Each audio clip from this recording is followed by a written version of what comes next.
Good morning everyone, welcome to my channel and it's me again, ang inyong Jesmosong Kaalda Vlogger.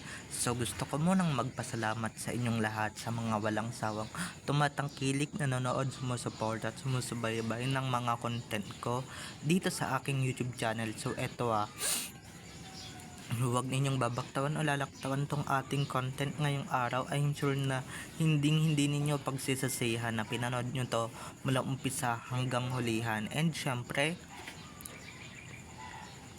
buuin nyo to start to finish at pakishare na rin ito, okay? At i-share ko rin to sa messenger. So eto na, dumako na tayo sa ating main topic for today's video. Like what I said, like what I said earlier. Talagang paspasan kung paspasan guys. Hindi siya pahuhuli sa biyahe at hindi siya pahuhuli sa putukang magaganap or sa putukang naganap noong 31. So eto na guys, watch this, mamaya ipapaliwanag sa inyo ng buong buo. So eto na guys, watch this. At kung nakita nyo na ng recaps, once again, say TTO sa mga admins. So maraming salamat po sa inyong lahat. Kasi kung hindi dahil sa inyo, wala ako dito sa kinalalagyan ko. And syempre, kung hindi nyo ako binibigyan ng mga update na magaganda din naman, 'di ba, na pwede nating i-share at pwede nating ilabas. So maraming salamat dahil pinagkakatiwalaan nyo kung ilabas ang mga katotohanan and syempre mga hindi nakikita ng mga tanga-tanga dito sa social media. So eto na, dumako na tayo sa ating main topic for today's video. Like what I said earlier, yun, dun ko papasok. Eto nga, gaya ng sinasabi ko kanina, paspasan kung paspasan, paguran kung paguran talaga ang naganap this New Year or this holiday ng mag-asawang Alden at Maine. At talagang ayaw pahuli na itong si Mr. sa putukang nangyari noong 12:31 ng madaling araw. Kasi guys, kahit naman hindi 31, basta may nagaganap na lang, 'di ba? Gulat na lang tayo guys, 5 na yan or 'di ba, 10 na yung mga anak nila. Gulat na lang tayo guys. Ganun na yung mga bilang ng mga anak nila. Paano kasi?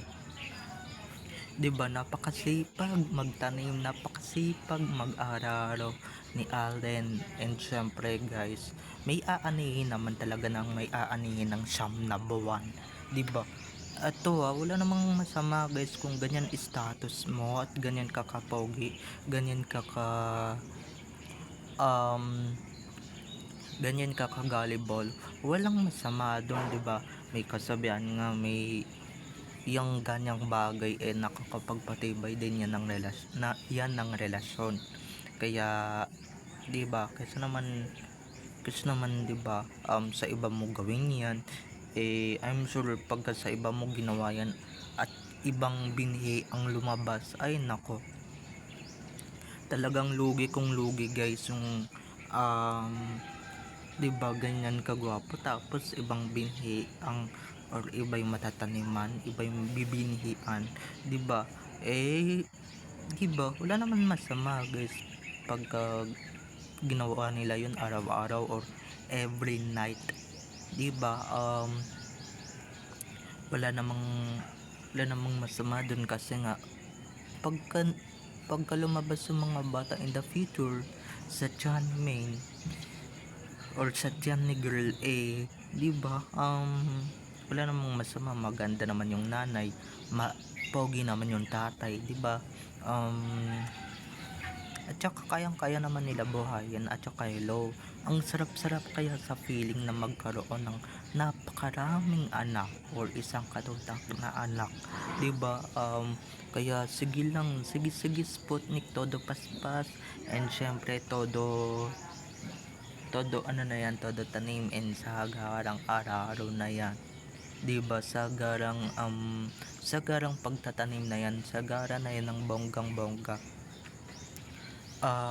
Lalong-lalo na kung may kakayahan kang buhayin yung mga anak mo, 'di ba? May kakayahan kang pakainin ng maraming anak mo. Um, pag-aralin pag-aralin sa magandang eskwelahan, 'di ba? Yung anak mo, wala namang masama dun, 'di ba? Um, I'm sure yung iba diyan, guys, 'di ba? Yung iba nga diyan pangit noon, maganda ngayon, tignan mo nagkaanak, nagre-reflect sa kanila yung itsura, nagre-reflect sa mga anak nila yung dati nilang itsura, 'di ba? Eto guys, real talk lang, kasi yung iba diyan mga retoke na, kaya nakikita na yung kapangitan ng nakikita na nila yung mga kapangitan nila noon sa mga anak nila. Hindi nila namana yung retokada ng mga magulang nila. Pero si Alden at Main, very natural beauty at very natural handsomeness. Wala kang nakikitang nagpatabas si Alden, wala kang nakikitang nagparitoke si Min or nagpa-nose lift, 'di ba? Kaya yung iba niya na magkakaanak, pagka retokada kayo, pagka nagkaanak kayo in the near future, dyan ninyo makikita ang optimum ng kapangitan ninyo or yung kapangitan ninyo, 'di ba? Syempre yung iba dyan tatanggapin, syempre anak nila yan, 'di ba? Yung iba dyan, lalong-lalo na guys, pagka natural beauty, pag natural beauty, di ba, natural beauty din ang lalabas, or nadagdagan pa ng kagwapuhan ni Mr. Di ba? Wala na akong ibang masabi kung hindi yun na lang talaga. At syempre dadagdagan pa natin yan hanggat umabot tayo ng mga 13, 14, 15 minutes. I'm sure guys, kaya ko to. Kasi nga 'di ba, mga idiot na lang yung nagsasabi na pangit si Main, 'di ba?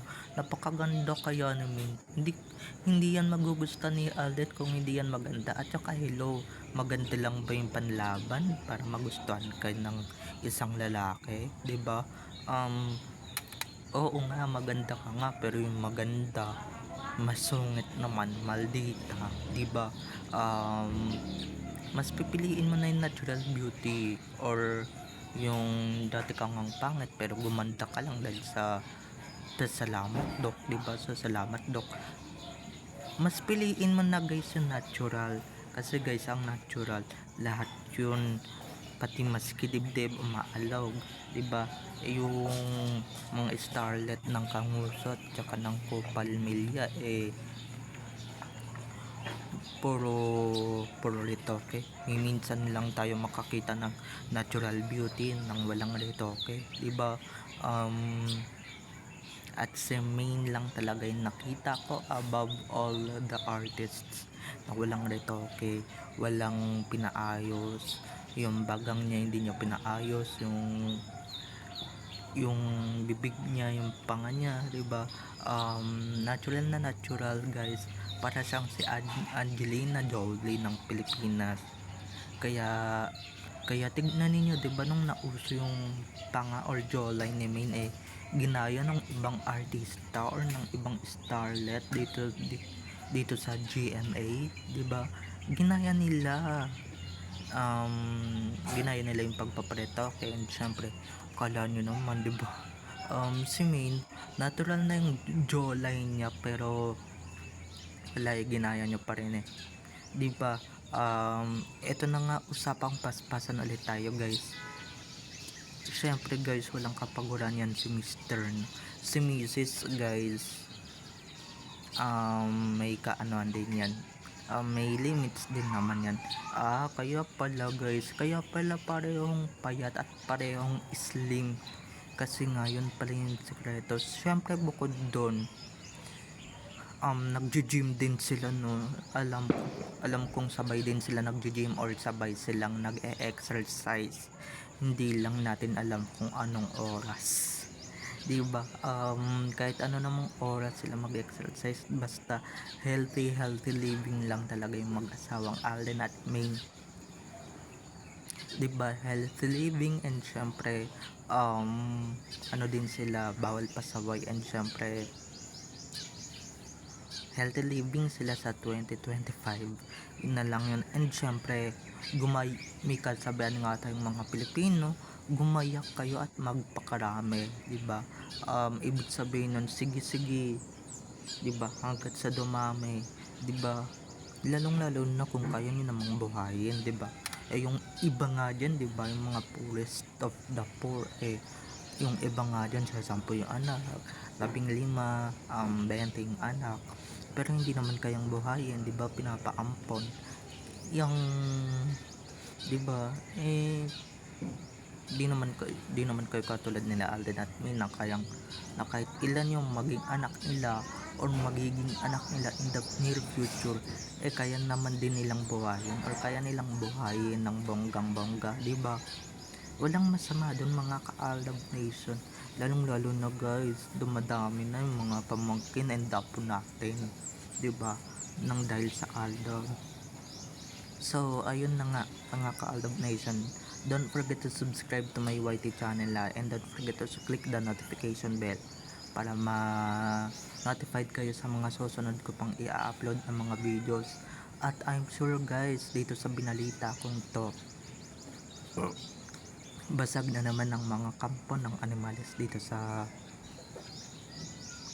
social media, 'di ba? Lalong lalo na guys, pupupogi na naman nila ako, syempre aawayin naman nila ako, wala akong pakialam kahit na awayin nila ako, sabihan nila akong baliw or nababaliw, nasisiraan ng bait, wala na yun, baliwala na yun sa akin, 'di ba? Ano na ako dun, manhid na ako. And syempre